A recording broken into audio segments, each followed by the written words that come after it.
Before beginning work on your rhetorical analysis essay, you're going to want to consult the student model that appears on page 72 of the e-version of your textbook.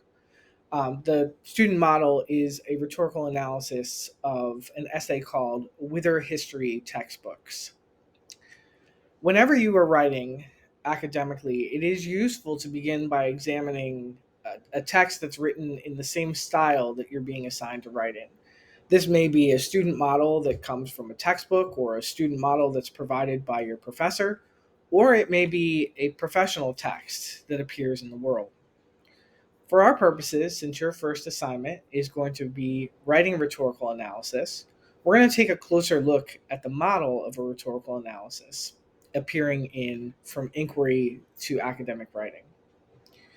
If you haven't read the example, pause the video now and read it or reread it to familiarize yourself with the content. So I want to begin by talking about the introduction here.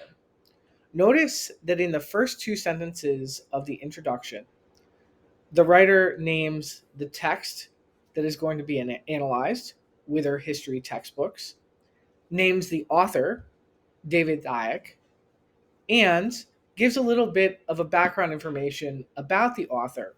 Who is he? He's a historian. And specifically, he's somebody who has read a lot and studied a lot about the topic of education. We also begin to get a summary of what the text is about. In fact, the rest of the introduction summarizes the main arguments that Dyack makes in his essay or in his argument with her history textbooks.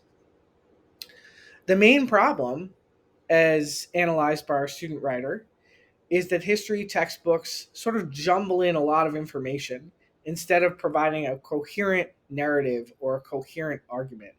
In history textbooks, events seem to be disconnected instead of part of a larger arc or part of a thematic unit.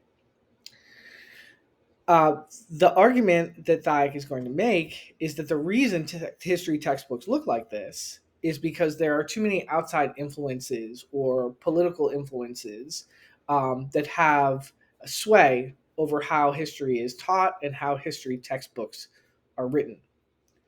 Notice that the thesis of the student essay is summarizing the point or the purpose of Dyack's essay. We really get that here, where we read the sentence, advocating for a pluralistic account of history.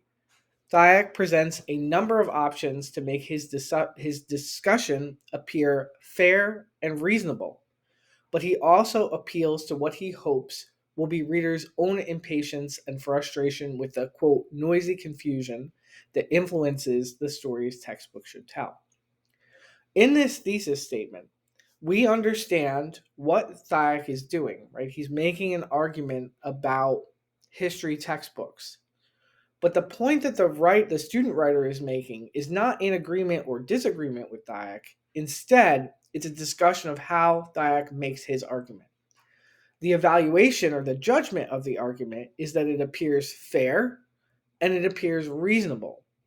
And one of the other things that it does is it appeals to his readers' frustration with their own experiences about textbooks.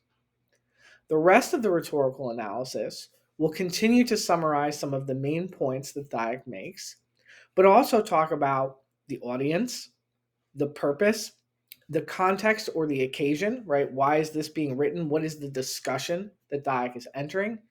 And it may discuss some rhetorical techniques or rhetorical strategies, such as ethos, pathos, and logos. Before you begin work on your own essay, take a close look at the student model and try to imitate some of the ways that the model is presenting how to compose rhetorical analysis.